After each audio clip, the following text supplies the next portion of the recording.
Welcome back to Fog of Work. You ever wonder why the quiet ones always seem to hold the most power? Maybe it's because in a world addicted to noise, silence is rebellion. And if you ever felt drowned out in meetings, overlooked despite hard work, or punished for speaking the truth, you are not alone. Stay with me because later in this video, we'll unpack a surprising reason why silence not only protects your sanity, but can also boost your influence, trust, and authority more than any corporate training ever could. Slack pings, open office chatter, back-to-back meetings that could have been emails. Welcome to your daily soundtrack. You're surrounded by people who speak just to be heard, not understood. But what if that constant talking is costing you more than you realize? In this corporate chaos, silence becomes a filter, a shield, a scalpel that cuts through the noise. It turns heads, not because it screams, but because it doesn't have to. And if you're someone who prefers observation to participation, know this: you're not broken. You're equipped with a tool the system doesn't know how to measure. A tool that rewires power dynamics. Silence isn't awkward. It isn't passive. It's not a glitch in your personality. It's a skill. And in corporate life, it can become your sharpest edge. You've probably seen it. The person who barely speaks in meetings. But when they do, the room falls silent. That could be you. Silence, when used deliberately, creates gravity. It makes your words stick. In truth, silence is a leadership trait, because the leader who speaks only when necessary tends to say what others wish they had thought of. Their silence builds suspense, and their words, they feel earned. But that's just scratching the surface. Let's dig deeper. Ever been in a salary negotiation and felt the pressure to fill the silence? Maybe you offered your number and then kept talking to justify it. That's exactly what they want. Here is the secret. Say your number and stop. Let the silence to do the heavy lifting. Most people will squirm and speak just to break the tension, revealing more than they should or conceding too early. It feels unnatural, doesn't it? But that's where your power begins.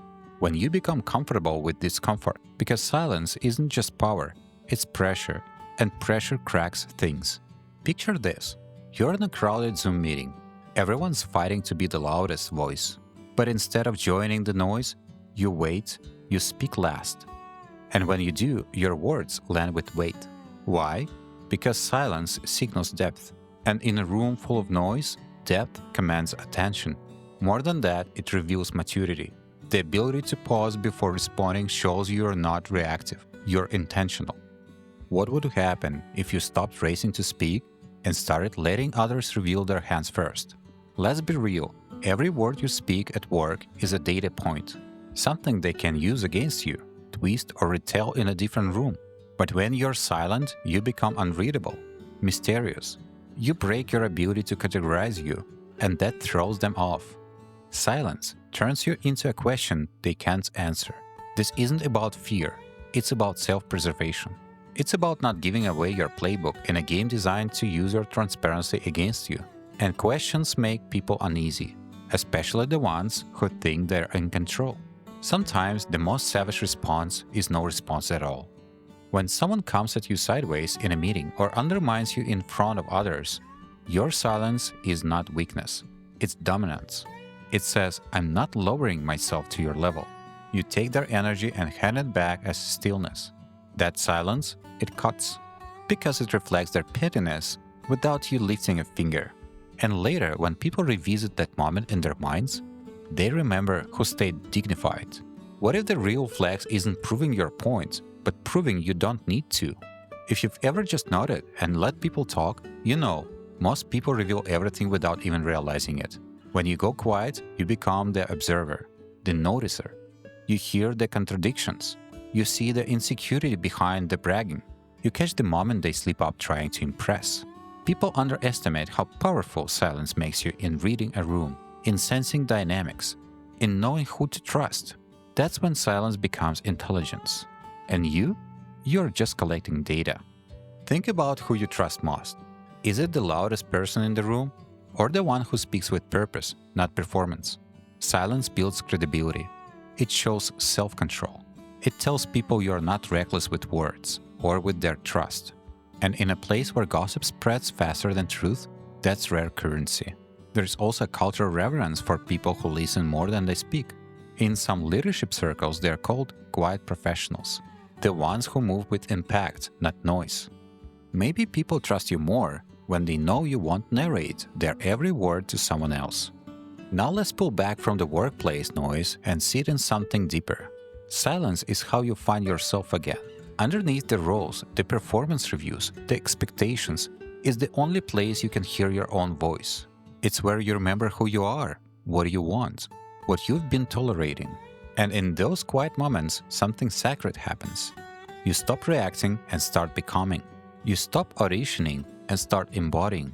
In silence, your soul starts talking. And maybe you've been avoiding that conversation for a while.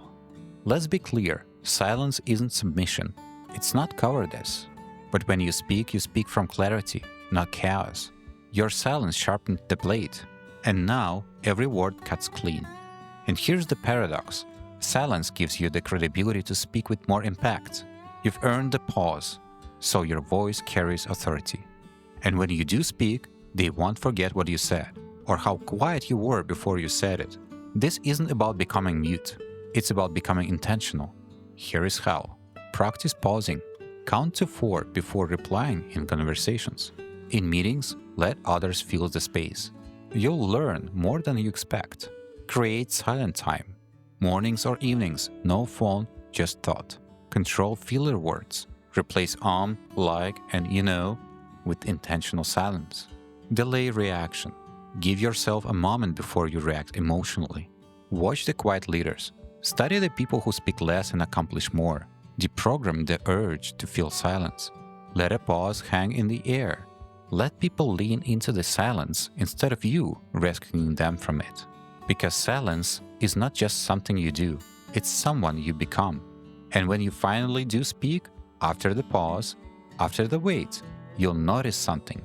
People listen differently, not out of politeness, but because they've learned. When you speak, it matters. In a culture that rewards loud ambition and relentless visibility, choosing silence is choosing yourself. It's a boundary, a mirror, a weapon. It reclaims your time, your attention, and your energy from the system that feeds on it. It's not about winning the argument. It's about outgrowing the need for one. So next time you're in a meeting, a conflict, or even just sitting with yourself, try saying less. Try listening more. Try letting silence speak. And see what kind of power answers back.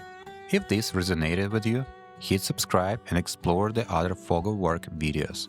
You're not alone in this noise. Together, we are building a quieter, sharper kind of strength. The world is getting louder, but you're learning to listen, to wait, to choose your moment. And that's how real influence begins. Quietly, intentionally, unstoppably. And in a world that profits from your noise, your silence might just be the loudest rebellion of all. What about you? Have you ever used silence as a tool at work, or wished you had? Share your thoughts in the comments. I read and reply to all of them. Let's keep this conversation going.